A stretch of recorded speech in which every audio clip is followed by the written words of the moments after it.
The phrase sharing economy is becoming a household name.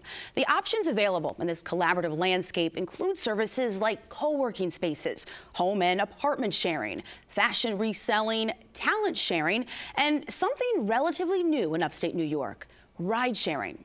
This past fall, Need to Know reported on concerns from area residents who say individuals with disabilities, in particular those utilizing wheelchairs, have been forgotten about when it comes to this sector of the sharing economy. Resident Kenyatta DaCosta was curious to see if a ride-sharing service would be able to get him from point A to point B while accommodating his motorized wheelchair. He had his friends schedule the ride for him since he doesn't have a smartphone.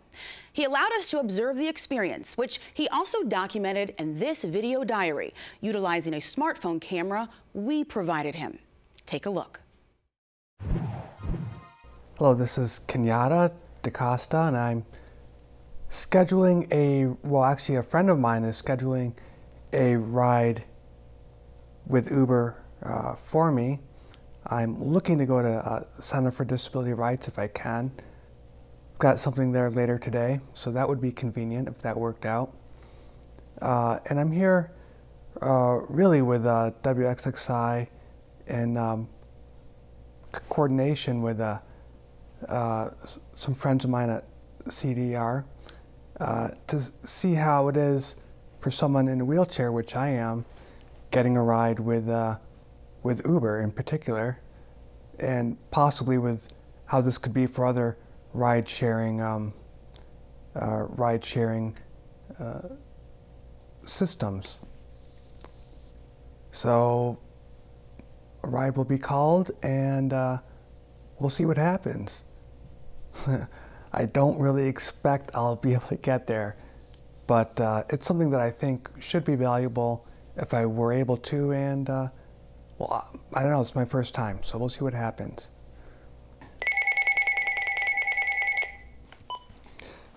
Hello.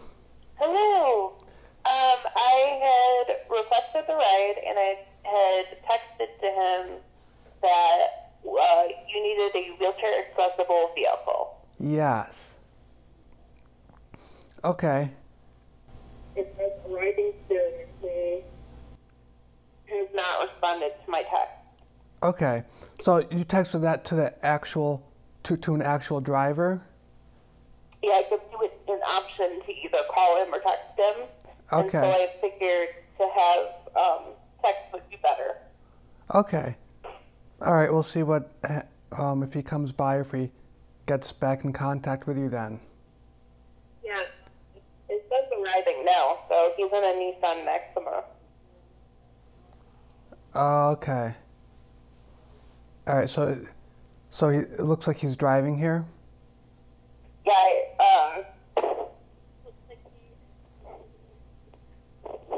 Just because he hasn't checked his text or what the deal is. Maybe he'll check it when he stops the car.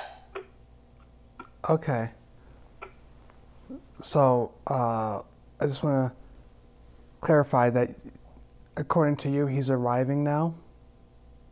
Yeah, the app tells you, it shows you the little car on a map, and it shows you the route. Okay. You arriving soon. Okay. All right, I'll keep an eye out for him.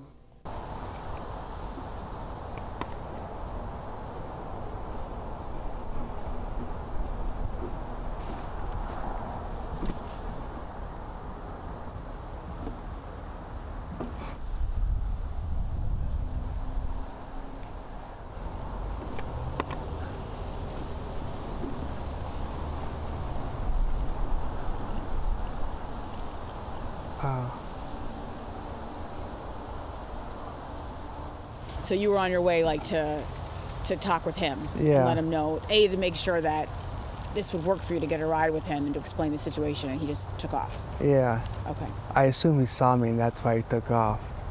And you knew that it was going to be a black Nissan Maxima because Erica called you just to give you a heads up in advance, so you would know what to look for. Right. I knew it was going to be a Nissan Maxima. Okay.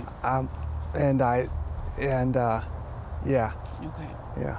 So I can call to verify that it was going to be black, but it looked like a nice car, which is typically what Uber wants. And yeah, so that was a little, I mean, I didn't expect to get a ride, but I expected at least that the driver would say, "Oh, I'm so sorry. You know, I didn't realize, and, you know, hope you can find a ride." Right. But yeah. What would you tell? I know that conversations are taking place around the state. CDR has done this, different organizations, just in terms of talking with Uber and Lyft and saying, hey, listen, if you're telling customers that you are offering accessible rides, but it's not necessarily taking place everywhere and it's not happening the way in which it should be happening, like, what do you want to say? We know politicians are trying to address this, but some say that their hands are tied. What do you think the message is to Uber and Lyft to pay attention? Well, I would like to see if Uber has accessible rides. I'd like to know, did I try the right way? Maybe they have a particular format that they want people to use when they need a wheelchair accessible ride. And if it's really not accessible, maybe they're just giving lip service, then what would it take to make it accessible? You know, I don't think they should say one thing and not be able to fulfill what they're saying. More clarification clearly needs to be made, but more than that, it's about making sure that that accessibility feature is offered everywhere. Right. Right. I mean, I don't know how they would do it, but I've heard that there's different services. We have Uber, we have Lyft. So maybe those two companies could get together and share some accessible vehicles. That way they're, you know, if it is more expensive to get the vehicles up and running, you know, they could share that expense, and there's less people who are accessible who would want those rides anyway. So, but it's important that those people still get those rides. So, I mean, it seems like there's lots of ways in a market economy that it could be worked out, and I think Rochester is certainly big enough, and we have a good disabilities community. We're active. There's a number of different services that, you know, that can really come together, right? Right, and help yeah. to make something like this happen. Right, yeah. What would you, I know this was voted on to bring Uber and Lyft to upstate New York by our elected officials. What would you want to tell if you had an opportunity to sit down with our elected officials? They see this, this interview. What would you want to tell them or ask them in relation to this?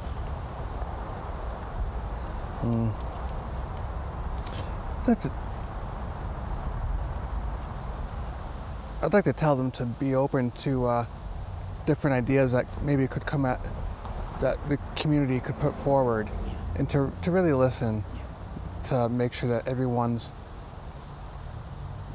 not just needs are met, but that everyone's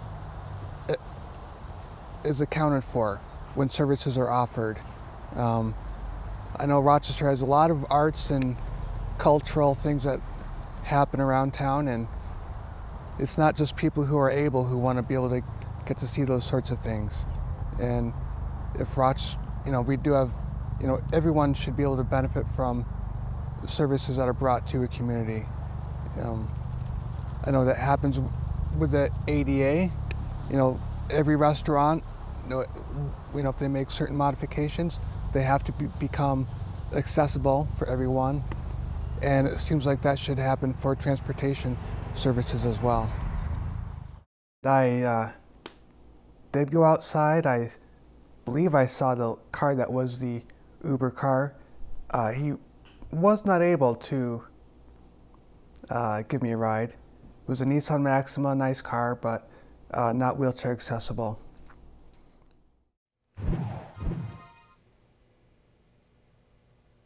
Uber and Lyft are the two ride-sharing companies operating throughout New York State. And when they were approved by the state legislature in 2017, a task force was established which was intended to help find ways for all individuals with disabilities to be served through ride-sharing. I reached out to Governor Cuomo's office to get an update on the work of the task force, and Deputy Communications Director for Transportation, Peter Jamin, shared this statement. Ensuring all New Yorkers have access to ride-hailing services is a priority for this administration. We are in the process of recruiting a diverse group of exceptionally qualified candidates for the task force and look forward to launching it as soon as that process is complete. In addition, I contacted both Uber and Lyft to share Kenyatta's story and the concerns of other residents that we've talked with. They provided need to know with the following statements. An Uber spokesperson told WXXI, Uber's technology has expanded access to reliable transportation options for riders across the world, including those with disabilities, and has enabled people with disabilities to earn income in new ways. We are committed to and will continue to experiment and innovate for those who need a wheelchair-accessible vehicle. A spokesperson from Lyft says Lyft is committed to ensuring people who need rides the most are able to get them. Many disabled individuals who were previously underserved now count on Lyft as a reliable, safe, and affordable way to get around. We are in ongoing discussions about how we can expand mobility options for the entire disability community, including passengers who need wheelchair-accessible vehicles.